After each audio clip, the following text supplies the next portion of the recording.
Hey everybody, to celebrate reaching the milestone of 100 patrons, we decided to do a Q&A, a question and answer session. So I answered some questions on the live stream on Wednesday and answering some other questions now. Not able to get through to all the questions because as you can see this is like a ridiculously long video already, but hopefully this is answering the questions that came up most frequently and the ones that patrons and others want answered.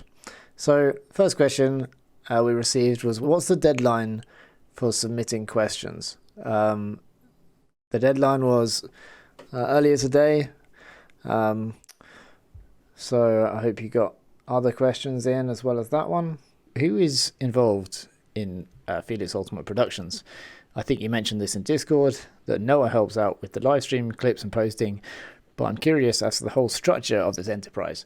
So basically, when the Patreon started getting more money in, and the tasks of kind of what needed to be done in terms of content production and general upkeep and stuff became greater and greater, I realized that you could easily turn that Patreon money into actually encouraging people to be involved to help out. And so Noah came along, and he initially then started going through live streams, getting the clips. And now we've got Jason Thompson involved as well, and we're looking to grow further, right? So the way we kind of set it up is just at the end of the month, we kind of distribute the Patreon money and to people depending on the work they've done, and the jobs they've helped out with and everything like that. Then during the month, then I'm kind of like we've each got like little projects we're working on. So Noah did like the Spectrum of Defense script, and he's working on a like offensive mistakes script as well, which is going to be a really cool offensive series. And so like during the month, we kind of have all these tasks and stuff that we're doing. And at the end of the month, we split the money up, and it's expanding and it's growing and it will grow more.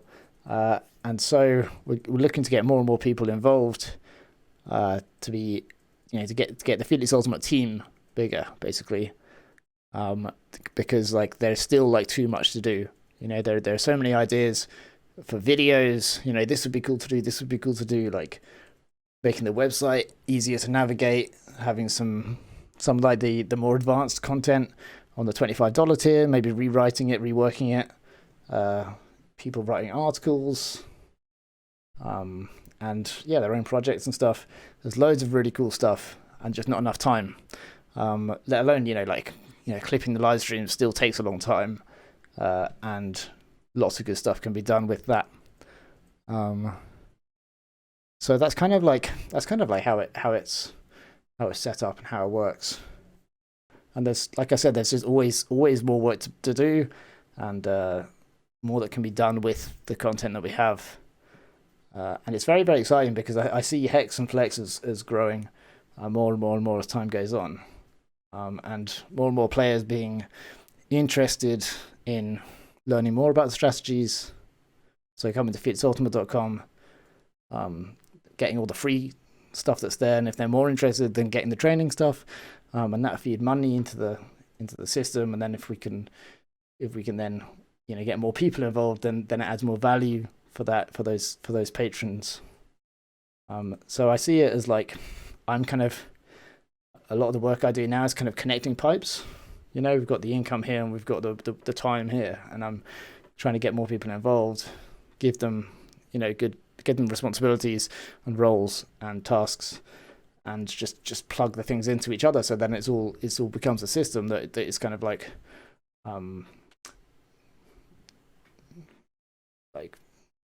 almost enclosed, kind of like self-sustaining. Yeah, it becomes like a self-sustaining kind of system, which is kind of organically growing as or like if the Hex and Flex stuff on fitsultimate.com gets more popular, and more people get interested in it. Because the last thing I want to do is to be like a bottleneck, right? And that, I think that has been a problem in the past, and that like people almost looking to me for the answers and to create content and stuff, and I needed to actually enable others to do that and facilitate and encourage others to get involved with that kind of process, which is really, really valuable in lots of ways, because, you know, having different perspectives and different approaches can really, really help different people to understand the concepts and to kind of connect with the concepts a lot better. So hopefully that answers that question. The next question is, how can we grow Ultimate to new people? What are your ideas around that? Youth focus is huge, and introducing the game to young players in a way that fosters their enjoyment of it, that, you know, runs with their instincts, their intuitive way of playing the game, you know, moving the disc quickly, like they love passing it off quickly, running, getting it back, and we should teach Ultimate in a way that kind of builds on the fun of that, embraces it, and expands it, rather than, you know, limits it, tells people they've got a long time, you know, they've got 10 seconds, so they should hold onto the disc for longer. There have been a few key people in the last few years who have done a lot of youth work, including Davide Mori in Italy. He's shown that one person with like enough dedication and support can get like an army of youth and train them up to a high level so that they become European champions. Running local leagues is really important for getting grassroots players out. You know, elite players may compete in the league, you know, a lot won't. But a lot of the kind of frisbee addicts will love it and will love playing multiple times a week. And then there's a lot of people who, you know, aren't able to commit to like a whole tournament, and regular local leagues is really good for getting all of those people out regularly and playing and keeping Ultimate as like their number one hobby. I think we should be happier to pay people to run leagues. You know, I think this is different in America, but in UK for sure, then everyone's kind of assumed like, you know, the committee running a club in a city will be like volunteers, and it's their job to organise leagues on a voluntary basis. But I think actually saying that people deserve to be paid for spending time to build the sport is a step that we need to take, and we need to be comfortable with, and we need to support as well. And similarly, paying coaches. So starting leagues, building revenue, putting coaches into schools, and paying those coaches for their time as they deliver Ultimate in schools. One last thing on this, something I learned from roller derby is not to just have beginners are welcome at all trainings all year round, but to have specific, they called it fresh meat sessions in roller derby, where it's a specific session 1 or 2 times a year, maybe 3 or 4, where beginners are specifically invited along, you know, and it's like a beginner focused training, and then they join like a program, right, and they get trained up systematically week upon week upon week. Benefit of university, learning at university and college, is that you join a program and there's a structured way to your learning. A lot of the time in clubs, especially when it's like local city clubs rather than like an organized club, for just competing. But when it's like a local city club and they have weekly practices, you know, sometimes there'll be like different coaches coming in and out, and beginners will join randomly. And if they're you know, if we're lucky, they'll stay. But if it was more focused, being like beginners join now, and then someone was actually keeping track of their development, you know, what concepts are they learning, what skills are they learning, so they have like a pathway to actually becoming a developed player. That can be, I think, a big step to actually bringing new people who've never played the sport and aren't learning it at university into the game and getting them up to speed. So what's the single highest quality game of Ultimate you have watched, in your opinion? Is it different from the most entertaining game? Well, the game that stands out is USA versus Japan from the final of 2016 World Championships in London. That was just an incredible game. There's only a few turnovers, like 8 turnovers. So the quality was really, really high, but the styles were very, very different, right? You know, USA has the very conventional style, and they executed it really well, and, you know, all their players are absolutely fantastic. And then Japan, both on offense and defense, had a very different style. Their defense wasn't really something that USA were used to playing against, and they had to work it out as the game was going on. And then Japan's offense was far more fluid and free-flowing. And those two contrasting styles made it very interesting from my point of view. Another interesting one was the Clapham versus COSB Bologna. I did 4 analysis pieces on that, breaking it down. Again, wouldn't say it wasn't a close game, but that was kind of one of the most remarkable things about it, is that Clapham got beaten to 7. And again, my interest is strategy. So what I find entertaining is the strategical kind of nuances that are going on. And yeah, the COSB versus Clapham one was interesting for me because COSB's style combated Clapham's, and it was in a way that I'd been kind of promoting as well. More team play on defense and fluidity on offense, whereas Clapham then had been going down that path of discipline and rigidity, if that's even a word, on offense, and then just one-to-one defense, just hard, trying to out-athlete the opponents. So it was a bit sad for me to see Clapham lose because I've been on that team and I know a lot of the people on it, but at the same time they kind of had it coming. So those are the two games that kind of spring to mind for being interesting. I guess GB versus Sweden in the 2012, was it, Worlds semi-final. That was a close game, but I haven't rewatched that one back, so I wouldn't be able to say whether it was just because I was caught up in the moment of watching it that it was particularly entertaining. Is mixed the best showcase for the game of Ultimate? Should mixed be the primary focus for high level? What are my thoughts on that? I really like mixed. I played a lot of mixed over the years. I played 2009 won Europeans mixed with Brighton, and nationals. Then in 2010 mixed nationals, before going to Clapham playing more men's. And mixed is really interesting for me. I find it a challenge, because there's a lot more variables. So as a thrower, then there's a lot more kind of that goes into the decision making process. Having touch on your throws can be more valuable. Eyeing up the space in a whole nother dimension in a way as well. I find it super interesting, but that's I enjoy that kind of challenge. Some people enjoy it being a bit simpler, or there being kind of more equal opportunities to kind of get involved, which is another reason why Hex is really good. Hex and Mixed, by the way, is fantastic. Played against a team where the guys on the other team were all Clapham players. It was our second team, but because our guys were playing Clapham, then they weren't focusing on mixed, so they didn't have a mixed team. Whereas we were the first team mixed guys and girls. But then the guys who went to Clapham, they were playing on the second team, right? So the women on our team were better than the second team women on there, but the men on their team were better than us. So we were playing Hex like we were playing normally, and we just focused on getting those players, getting a female players on our team isolated, or not even isolated, just them being around the disc and being involved in the play, whereas the men were then more likely to try and get out of the space while still retaining shape. So it wasn't really a tweak particularly of the offense. It was just a focus. All the male players knew that they should be getting their players away from the disc, and the female players knew that they should be getting the disc in their hands.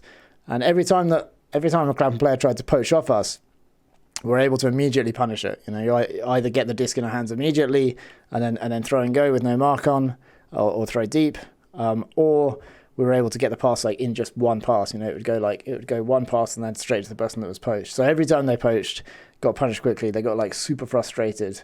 That's one of the most memorable games I've played in. And we won it by a few points in the end. But yeah, is mixed the best showcase for the game?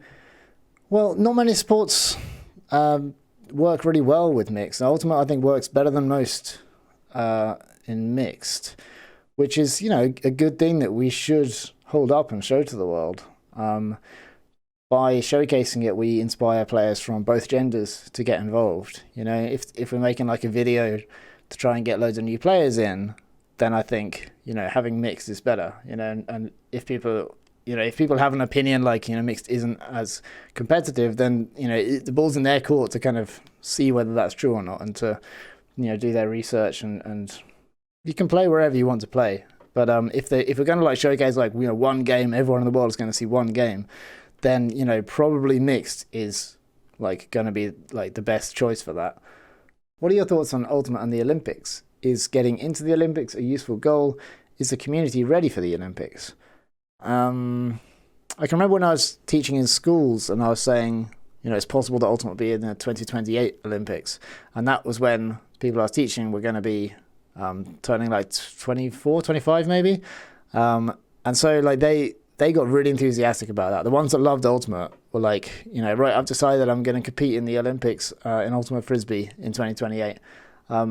So it's something that could really inspire people, and if it happens and if these players play in the Olympics, then it's like the best thing that they've done. It's like a life-changing event. And I think the Olympics would love Ultimate as well. Like they champion fair play, and so I think they love the self-refereed nature of Ultimate. Is the community ready for it? I mean, it's spirit of the game is the worry, isn't it? When there's Olympic medal on the line, are people going to start cheating? And spirit can be improved. I think I'll talk about that more in the next question. But you'd hope that players who have dedicated their lives to Ultimate to the point where they're representing their country in the Olympics, fighting for a medal, you'd hope that they would have enough respect for the sport and their fellow players, opponents and teammates alike, to make fair calls and be honest on the field. But it is trust. It comes down to trust, as everything in Spirit does. Is it a useful goal? I mean, it's more exposure. I don't think it's necessary. I think like if we didn't have the Olympics, it's not like the end of the world. I think if we have the Olympics, it can work in tandem with other stuff as well. So it's not like it takes away from anything. I hope it wouldn't push forward any kind of like, more like officiation kind of side.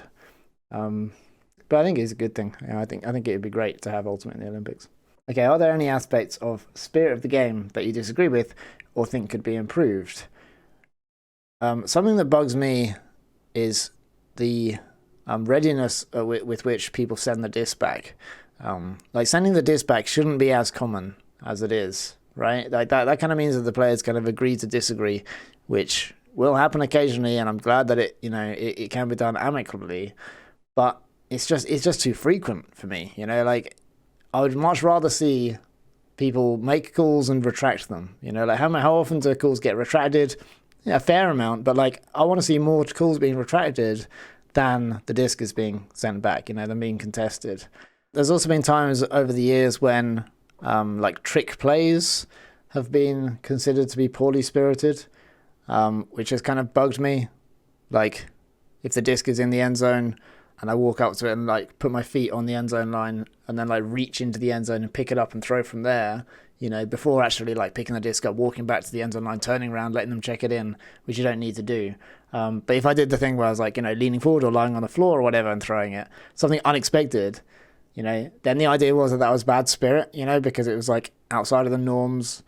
It's like cheeky, trick play. And I've always thought, if it's within the rules, then it's fair, right? I think that the rules can be, I think that the spirit of the rules is important, and sometimes actually the most sensible thing to do, or the fairest thing to do, is to go against the rules. But if it's a case of like, oh, you threw before I thought you were going to, then it's just like, you should have been watching where my pivot foot was and see that my foot is like, touching the point that it needs to touch, and then the disc is going up, like, I don't know about indoor pool rules, in the UK you can throw them really hard now, because they only just have to like pass through the end zone under 2 meters. And some people think throwing the pools hard is bad spirit. And it's like, it's in the game, like it's part of the game that you can throw the pools hard indoors in the UK. And so you should be training and you should be ready to counter whatever strategy we have. If it's like, it feels like calling things bad spirit is almost like a way of saying that the rules aren't covering that because the rules aren't good enough. It's like a criticism of the rules, but I think that the rules are fine, and we should play within the rules, but and like up to the rules. Play in a way that we're not often going to be breaking the rules, but we should play up to them. And that should never be called poor spirit. Okay, if the offense and defense are playing perfectly, does the offense score? My knee-jerk reaction is yes, they do, because offense has the advantage and is quite overpowered in Ultimate as well. But then what does playing perfectly mean? Does that mean like perfect technique, catching ability, throwing ability, or strategy and setup? In which case, like, do people agree on what perfect play is?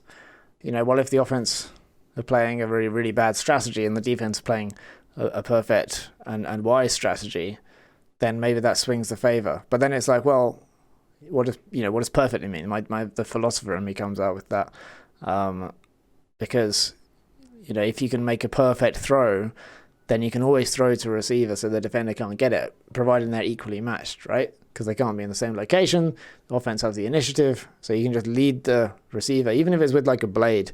But if it's perfectly placed and they can catch perfectly, then that's a goal, right?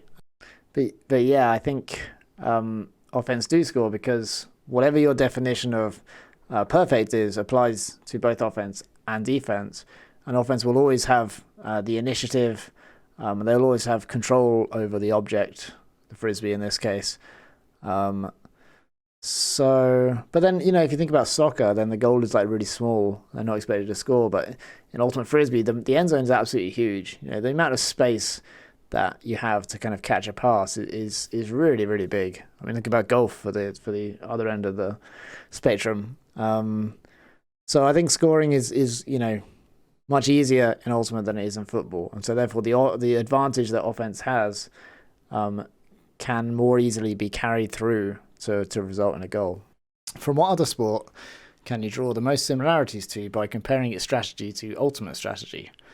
So there's kind of two answers to this question. Whether you're talking conventional Ultimate strategy or like Hex and Flex strategy. When it comes to conventional strategy, then I think the most similarities are with American football, right? Because American football is all about focus on a pass, getting yards, right? And then they have like little breaks all the time. But for me, those breaks are like the when the stall count gets high, when the stall goes like above 5 or 6, then that's kind of like the break in American football, and that the focus on just the yards for each pass, with then the reset being like, well, we didn't achieve our primary aim, so we'll reset and then try and do it next time. For me, that has similarities to American football. Also, the reliance on like set plays, maybe not even reliance, but just like the idea that you need a set play to kind of get the disc moving. That I think that's very much like an American football influenced thing, largely because the sport evolved in America. And then if you're talking then more modern strategies, Hex and Flex strategies, then I think the similarities are more with soccer. Obviously the big difference being that you can't run with the disc, okay, in the same way that you can in football, soccer, football.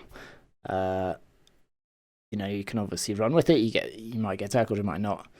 In Ultimate, then that's where like dribbling, as in throwing to someone and getting the disc back off them and then throwing to someone else, that can kind of like bridge that gap or like change how that works.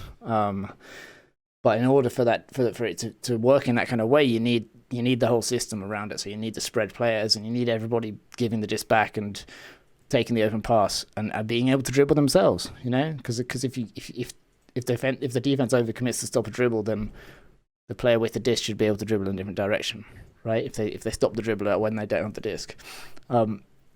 So I see maybe like the similarities with soccer becoming more and more as the disc moves around quicker, as offenses become more spread in nature, and there's less focus on like set plays and more on sequences and patterns and more kind of organic development, which is dependent upon on like what the defenders are doing at that exact time.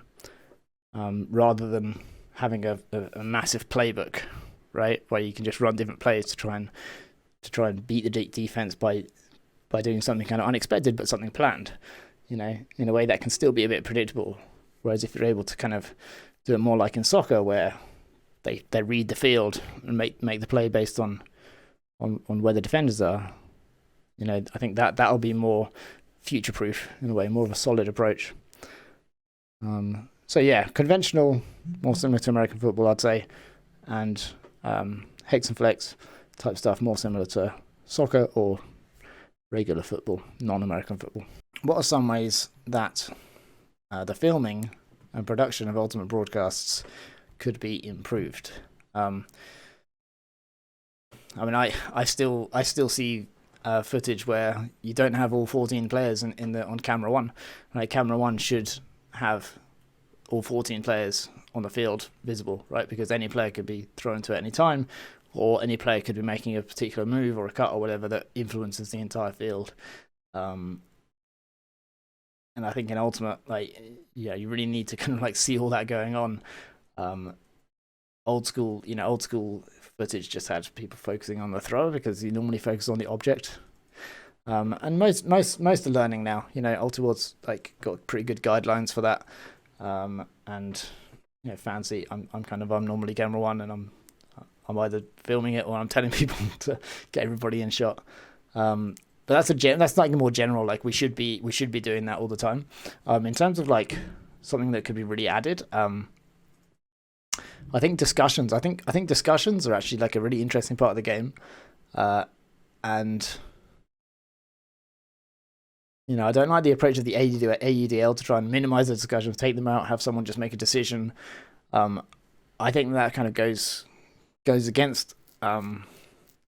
It's just like brute force, really, a way of dealing with something that's going on. I think a better way would be to actually embrace it and get microphones in there, get cameras in there, get microphones in there, so you can hear the players talking to each other. Because it's interesting. And that it's kind of unique to our sport in that you have competitors discussing whether there was a foul or not on the field, and having a real impact on the outcome of the play through in the discussion. That is an interesting thing which we should embrace and get microphones in there, get even get a replay in there, get someone going in there with microphone, also with a monitor strapped on their chest or whatever, so that then the players can actually see the replay of the play whilst talking to each other about it, right? And the viewers at home can maybe see the replay in the corner of the screen whilst they watch the players and listen to the players talking to about it. That'd be super interesting, right? I mean, yes, keep it limited to 1 minute, 90 seconds, whatever. But let's not just try and brute force that element of the game away with referees. Let's embrace it as something interesting and something that almost all players are capable of doing. Talking to each other respectfully. And let's showcase that as a great thing about our sport, rather than trying to sideline it. Yes, Ulti did start marking up the observers, and you do hear some of those discussions. Yeah, what I'd really like is the screen to be in there as well, though, right? If someone goes in there with a replay screen, because usually Ulti World doesn't even have a screen facing out to the players. When we film in Fancy, one of the bits of equipment that we try and get each time is a little screen on the desk facing out to the players. And you see players come over and watch it and talk to their team to get them to overrule calls and stuff. I've seen some great displays of spirit from people looking at those videos. So if you had them on the field, that'd be even better. And here's a crazy idea, right? You've got these players discussing out on the field, right? And it's quite a heated situation. Okay, you might not be in the great state of mind after a play, and with everyone, all that focus on you. So, it'd be nice to have something to calm you down, and a bit of kind of get you a bit more level headed and thinking in a good way, in a positive way. So instead of having a person go out there with a microphone, just have a dog, right? Maybe a therapy dog, and just attach a microphone to his back, put a thing over the dog with screens on either side, yeah, and the screens are showing the replay, And then just send the therapy dog out to the two players. You know, no more human involvement. And so the players can then like pet the dog, watch the replay, and discuss the call with the microphone right there. Sounds like a perfect solution to me. How does Hex handle a defensive look where the main cutting space is covered and the cutters are being passed between defenders? By main cutting space, I'm guessing you mean like the area kind of in front of the disc, maybe on the open side. Essentially, Hex is set up to value all the space equally. So if the defense are focusing on denying a particular space, then the other space, like the secondary space or whatever you want to call it, should be used to move the disc around, right? So if the defense are focusing on the area in front of the disc, then you can move the disc backwards off the sideline, round to the sides, and the deep is always an option as well.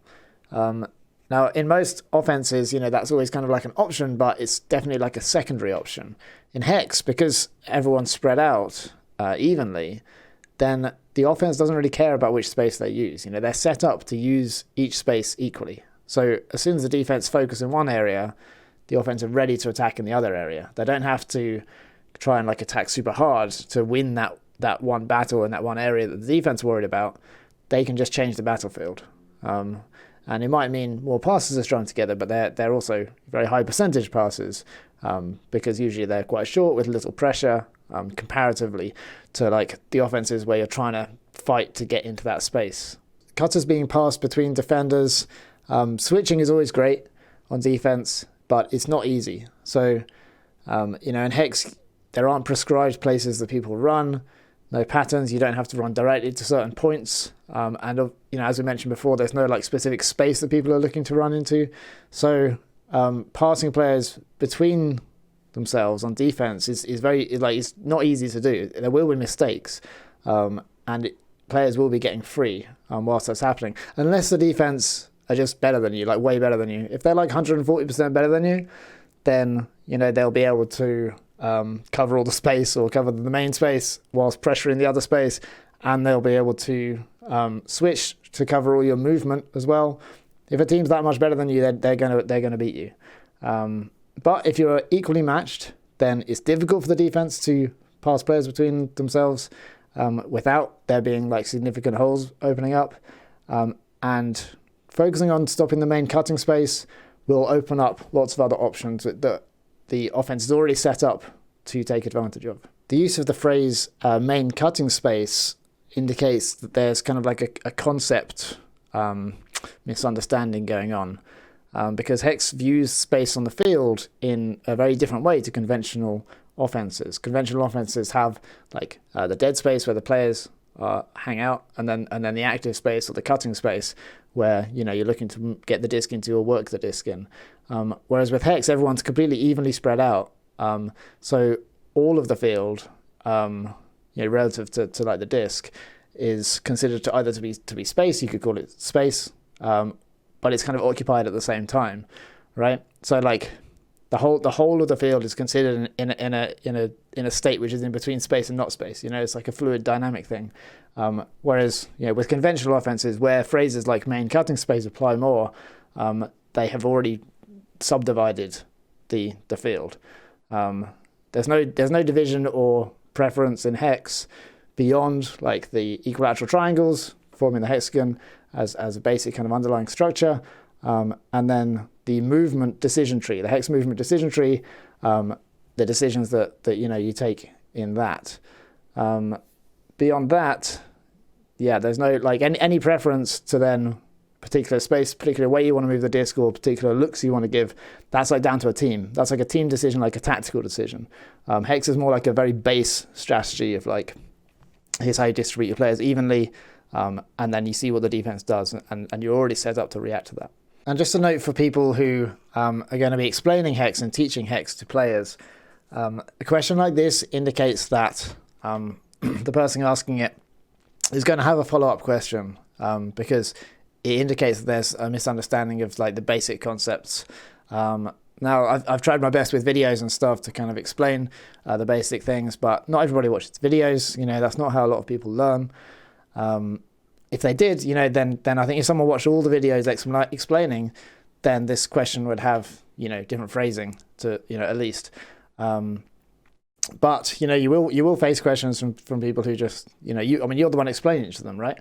And so with this one, there's like a concept misunderstanding going on, and so follow-up questions are going to happen. You're going to have to like get deeper into explaining the fundamental difference in the way that Hex views space and views the game. It's like a paradigm shift that needs to be communicated, and that can be hard.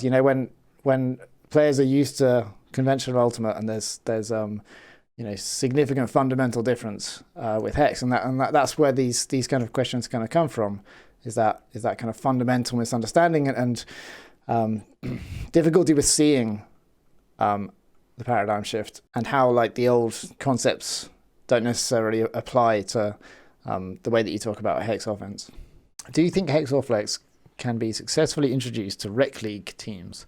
That is, a team of people more or less comfortable with Ho invert stacks and who play about 12 games together with scattered attendance rates and who will not have any practices, just 3 minutes for each game and 3 minutes at half time.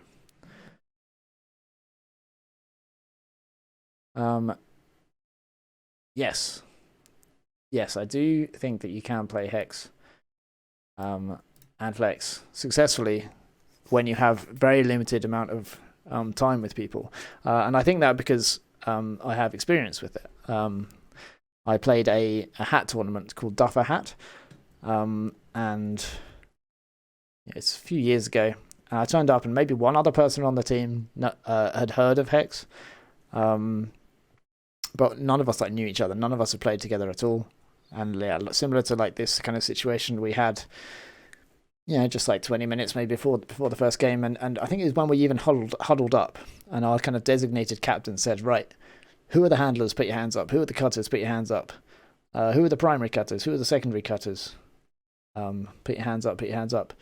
Okay, and okay, let's have primary cutters first, and second, blah blah. And I was just like, I put my hand up, being respectful and everything, and I was like, is it okay if we just kind of just like hit the field and spread out and just kind of like play and just see what roles people fall into, rather than like predetermining them. And then a couple of other people were like, yeah, that sounds good. So the captain was like, yeah, okay, we'll do that. And we started playing, and just very gently, I was kind of like, just spread out. No, let's not stack it. Just spread out. It'll be okay. And everyone was okay, yeah, we'll give it a go.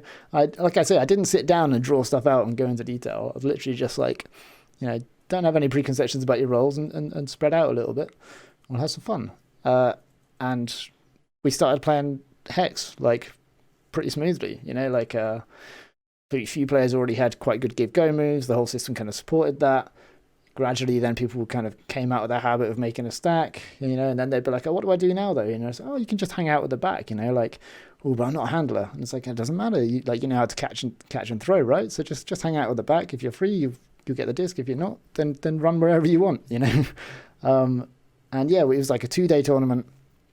We had like 4 or 5 games a day, and we did really, really well. We got into the top 8. And I think we lost the quarterfinal against a team. Oh my god, this is we beat this team on Saturday, like last game on Saturday in a crossover. And after the game, I in the speech I kind of just said loads and loads of stuff, like strategical stuff about what we were doing, what they were doing, and how it kind of like worked like that, to kind of like just kind of like have something interesting to talk about. And then the next day, then we played them in the first game in the morning, and they were like, yep, thanks for telling all that stuff after that game yesterday. And then they came out and they turned it around and beat us in the quarterfinal. I was like super hungover as well. That probably didn't help. But like the team did really, really well. I think we won the games after that, and everybody loved it. Like everyone had a great time because, at a tournament, you got a whole range of experience, right? And all the new players were getting involved loads. All the really good players like stood out, immediately because they were getting involved too. But like, yeah, everyone was getting involved. Like, it's equal opportunity for everybody to get involved the whole time. People weren't confused about the system. Maybe it was only till like the very end of the tournament I actually mentioned more than just like triangles. I might have. I don't think I did actually mention hex. I was just like, yeah, just spread out. And so yeah, it's just kept simple for everybody, and everyone had a great time, and we performed really well. And I think on the last game or two, then I started talking about flex, and we started introducing flex. And my second experience with it, with something similar to this that this question reminded me of, is European Masters clubs in like 2017, I think. I got invited to play for this Belgium team called Moonwalkers, right? The old guys from Mooncatchers.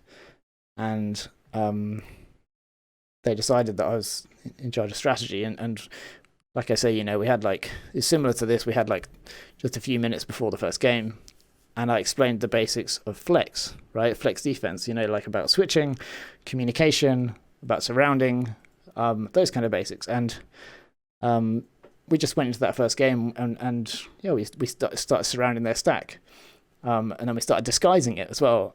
And it is working really well for us. It's working fine. And then we were switching and stuff, and all the communication was up. And then we were doing like a bit of more kind of like positional kind of stuff, rather than just like surrounding a stack. We would actually call who would be at the front and who would be at the back at the beginning. But then if we went too zoney, then we'd tweak it the other way, so that then we were like doing it more 1-to-1.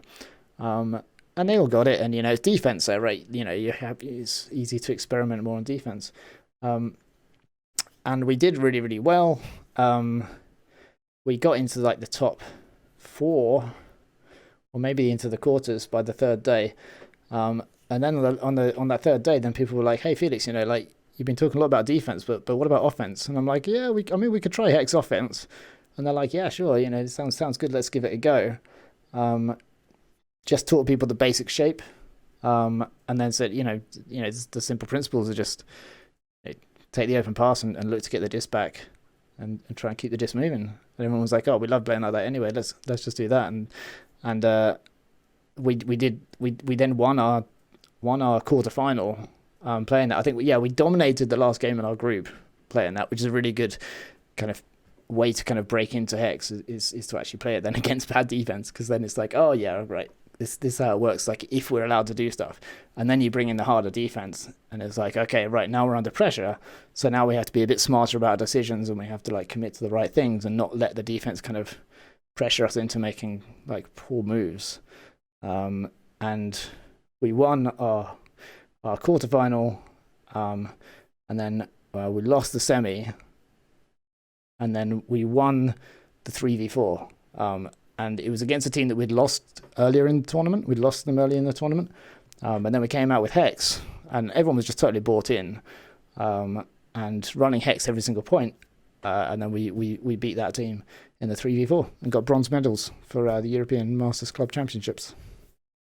And so those are two teams that I played on where we've only introduced Hex and Flex at the beginning of the tournament. And we haven't like sat down and drawn it out very much, or if we have, it's only been like for 5 minutes, and mostly just learnt by playing. And it's worked really well in both situations, and everyone on the team was like converted and be like, hell yeah, I'm taking this back to my team at home. Like we're going to be doing this next season for sure. So yes, I think it can work in rec. I've played it in league teams as well, but it's a bit unfair to use that comparison, because in Brighton, like loads of teams play.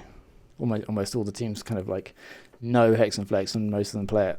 So even though we've done it in league, can't really say that's a more pertinent example. Definitely the best examples are from that hat tournament when nobody knew each other, and then European Masters where I was coming into the team along with probably half the team didn't know the other half of the team. Like half the team were like randomers, and then the other half were like graduates from this other team. And yeah, both those teams worked really, really well, really quickly. I find the gently, like, or softly approach kind of works really well for it. Like, you don't want to be forcing stuff. You just want to be like, just a gentle guiding hand in the right direction, and let people figure it out for themselves and pick it up. Just like little guidelines to people if they hold on to the disc for too long. or if they over rotate downfield, don't have the right spacing or start stacking up, just little guidelines to push them in the right directions.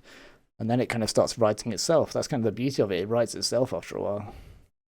I've learned more from Hex than I have from any other offense.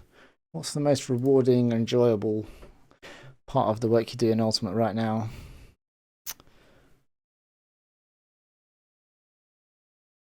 I think the most rewarding is getting emails from people who have been implementing Hex and Flex for a couple of seasons in their teams and have had great results. And by results, I'm not just talking about like finishing higher in competitions than they have before, but I'm talking about like being able to bring new players in, and get them enjoying the game faster, and like just building their clubs, and building the team ethos in their clubs as well. Like I had a player from Vermont, a coach from Vermont who's coaching a high school team, who said that since she had brought in Hex ideas as like a new idea that everyone had to work together to try out, then like they built an amazing team cohesion as they together tried to figure out how to get the offense working. Instead of someone just telling them what to do and how to do it, they were kind of like, it was a journey of discovery, which was incredibly beneficial for like building their team, and using the skills of everybody. Like everyone could contribute to that kind of understanding, and they like, so when I get emails from those kind of coaches and stuff, then it gives me a warm feeling inside, because they're saying, like, they used to say, we read through your documentation and we think we've got the hang of it, we've done this stuff, and now they're saying, we watched some of these videos a couple of years ago, and the more content that I make, there's like a year or two delay until I start getting these emails coming being like, oh yeah, we tried it, because we saw your video a couple of years ago, and it's changed our team, it's working really well. So obviously that's going to be like super rewarding and make me feel real warm inside. My most enjoyable part of the work I do in Ultimate right now,